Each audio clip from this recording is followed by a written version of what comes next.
I know it's hard. I'm so sorry. My parents came in. I didn't know who called them. They looked unusually gentle. My mother stroked my hair for the first time since she had me, but it felt so wrong. I hated that they were pitying me. I hated everything. It's for the best, Sally. You can start over now. This wasn't meant to be your path anyway. You should be glad you lost her. Their words sounded so cruel. I wanted to chase them out, but I was too weak to even cry. After spending 2 whole weeks at the hospital, I went home empty-handed. Months later, I was at their house unannounced to pick up a box I'd left behind the previous day, when I heard a conversation that shattered everything. The baby is doing well. Mark's parents are over the moon. They've already started the inheritance paperwork. We're set. I'm so glad we stole the baby. Mark's family wouldn't have thought about giving us the inheritance. Good thing Sally bought the story. She's too broken to question it. We couldn't let her ruin this. Emily needed a child, and Sally didn't deserve one. How could she take care of a child when she doesn't even have a husband? My Emily deserves the child more than her. I love you both so much. I'm glad it worked out perfectly. No one suspects a thing. When the baby's grown, she'd look at Sally and not know she's her mother.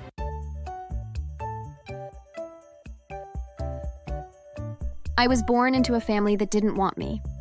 My parents, John and Mary, had their hearts set on one child, and that was my older sister, Emily. She was their everything, their perfect daughter, their shining star. When I came along as a mistake they hadn't planned, they made sure I knew it. They didn't hold back their disgust. Never. You were never supposed to happen, Sally. One child was enough, and that was Emily. You're just extra weight. We didn't need you messing up our lives. Those words stuck with me, repeating in my head like a song I couldn't stop hearing. Every day they reminded me I was nothing compared to Emily, their golden girl who could do no wrong. Growing up, Emily was everything I wasn't. She walked like she owned the world, always polite, always charming, always perfect. My parents gave her all their love, their smiles, their time. Me? I got their cold stares and sharp tongues. If I dared to speak up, they'd shut me down fast. Be quiet, Sally. Nobody asked you. Why can't you be more like Emily? She doesn't cause trouble. Emily wasn't kind either. She'd watch me struggle, a mean glint in her eyes, like she enjoyed seeing me hurt. I tried to win her over, hoping for a sister who'd care, but she'd just laugh and turn away. I remember one summer when I was 9. I worked so hard on a model rocket for the school science fair. Every night I glued pieces together, painted them carefully, and checked every detail. It wasn't perfect, but I was so proud of it. When the fair came, I won 2nd place. I ran home, excited to show them, thinking maybe this time they'd see me. What's this? 2nd place? That's nothing to brag about. Emily won 1st in her spelling bee last week. That's what real winners do. Honestly, Sally, why do you even try? You'll never be as good as your sister. Don't cry about it, Sally. 2nd place is for losers who can't keep up. Their words hurt so badly. They didn't care about my effort, my hours of work, my dreams. To them, I was invisible unless I was failing. It was always like that. My grades, my drawings, my little victories. None of it mattered. If Emily got an A, they'd throw her a party. If I got an A, they'd shrug. Don't expect us to clap for you. Emily's the one who makes us proud. You're lucky we even let you stay in this house, Sally. I learned to keep my head down, to hide my feelings. But deep inside, I was burning. I worked hard in school, got good grades, and held on to the dream that one day I'd leave their house and their cruelty behind. I'd lie awake at night, staring at the ceiling, promising myself I'd escape their shadow. I'd build a life where I wasn't the unwanted one, where I could breathe without their voices tearing me apart. At 20, I did just that. I landed a job as a receptionist at a small insurance firm and moved into a cramped apartment across town. It wasn't very comfortable, but it was mine at least, and I felt free. A year later, Emily married Mark, a known businessman with a wealthy family. The wedding was a spectacle. I was there, smiling through the ache in my chest, genuinely happy for her despite our past. I wanted to believe we could still be sisters, that love could bridge the gap they'd carved between us. 2 years passed, and cracks appeared in Emily's perfect life. She and Mark hadn't had a child yet, and people had started whispering about it. Mark's family, who were old-fashioned and obsessed with legacy, began pressuring them. Whenever I was invited to family gatherings and saw Emily, I always felt because. She looked lost and barely even smiled or spoke. Most times, when I couldn't bear it, I'd pull her aside to talk to her. "Don't listen to them, Em. You'll have a baby when the time's right. Or there's adoption. You've got options." You don't get it, Sally. Mark's parents think I'm failing him. They're unbearable. I'm so tired. I already regret getting married. When I noticed her voice trembling and saw her eyes getting teary, I hugged her. I wanted to be her rock, because she was still my sister, no matter what. A while later, I found out I was pregnant. The father was David, my ex-boyfriend, a kind-hearted guy who'd left 2 months earlier to chase his football career abroad. We'd parted on good terms, both knowing the distance was too much. When I found out about my pregnancy, I panicked so hard. I tried calling him, leaving voicemails that went unanswered. I understood that his life was a whirlwind of training camps and matches. That's the exact reason we broke up. I realized I was alone, staring down at a future I hadn't planned. I didn't want to tell my family, but it didn't go as planned. My mother noticed my nausea one Sunday at a family dinner, and the truth spilled out. Pregnant? Out of wedlock? You've shamed us. What did we expect from you? Always a disappointment. This is so typical. You can't even keep a man, and now this? Gosh, I can't believe you. When I tried to speak, they shut me up. When I burst into tears, they laughed at me. I grabbed my bag and left. From then on, every visit was torture. They'd mock my swelling belly, call me a slut under their breath, and ignore me when I tried to speak. My mother once slapped me when I attempted to stand up for myself. Sally, you should be grateful we're still letting you in this house. No one else would. I'd lie awake at night, hands on my stomach, fighting the darkness their words dragged me into. I was on the edge of breaking, but my baby kept me going. She was like a light in the storm. The day I gave birth was full of so much pain and hope. At the hospital, I pushed through hours of labor, my body screaming until I heard her cry. I was filled with joy.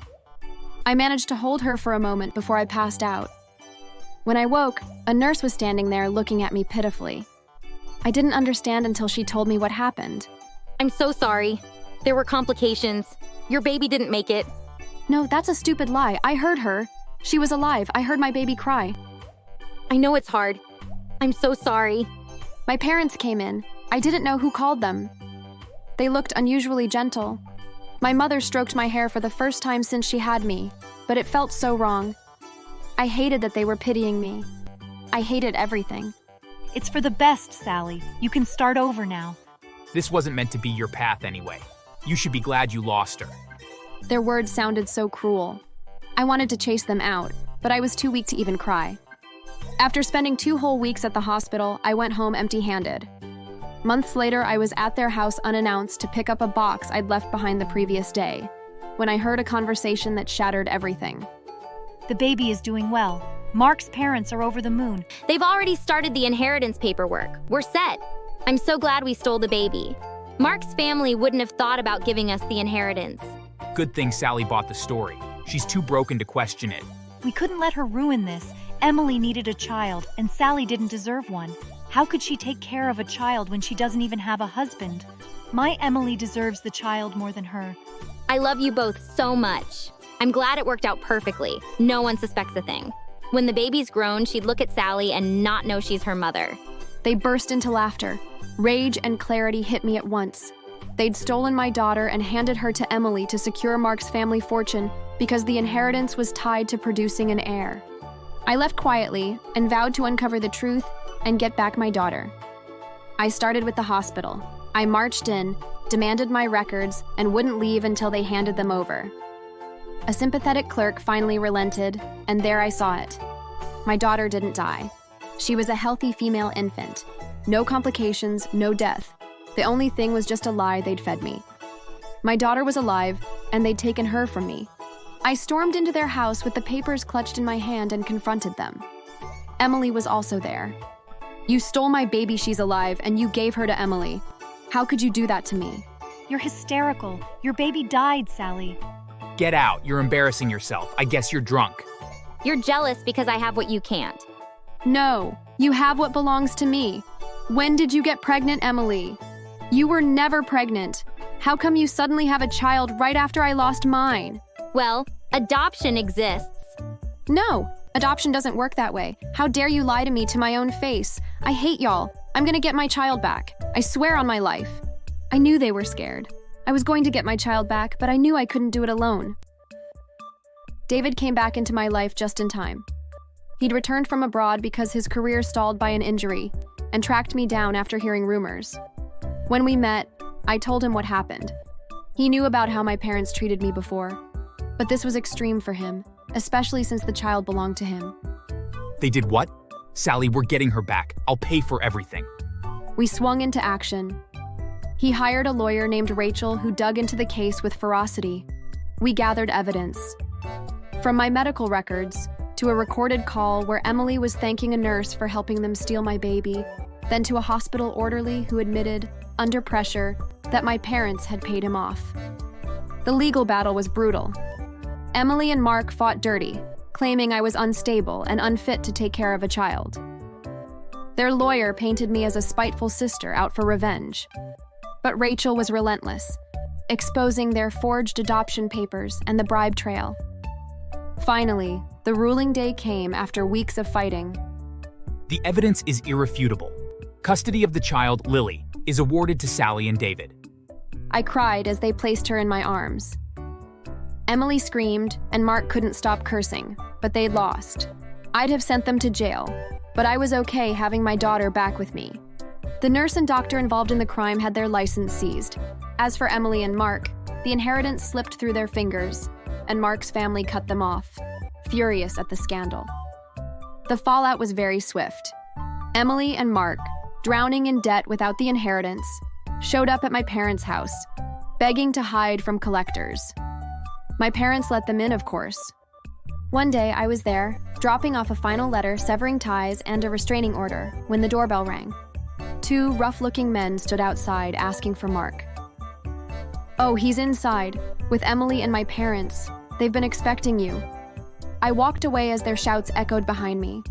Later, I heard they'd been roughed up, forced into grueling jobs to pay off what they owed. My parents broke the restraining order when they came to my house to beg for forgiveness. I called the cops on them, and after a week, they were bundled to jail to spend 8 months there. David and I moved to his mansion in another town for a fresh start. He took a coaching job and helped me secure a remote job. We'll be getting married in 2 months, and I'm so happy. Months after losing custody, Mark was arrested for financial fraud he committed during their desperate attempts to stay afloat. Emily, now alone and disgraced, was forced to take humiliating jobs just to survive. But I wasn't done yet. I arranged a live, televised DNA test that left no room for doubt. Lily was biologically mine. The moment the results were read, Emily had a full-blown meltdown on camera. The footage exploded online, going viral within hours. Millions watched as the truth unraveled, and public opinion turned vicious. Emily and Mark became social pariahs overnight. They lost their clients, their reputations, and any ounce of respect they once had. People hurled insults at Emily in public, calling her a baby thief, spitting at her feet, even chasing her off sidewalks. With Mark now rotting in prison and her life in ruins, Emily sank into depression. She ended up flipping burgers at a greasy fast food joint just to survive. Sometimes she'd visit Mark in prison, or our parents who were also behind bars, serving time for helping cover it all up. Thanks for watching. Don't forget to like, comment, and subscribe if you loved the story.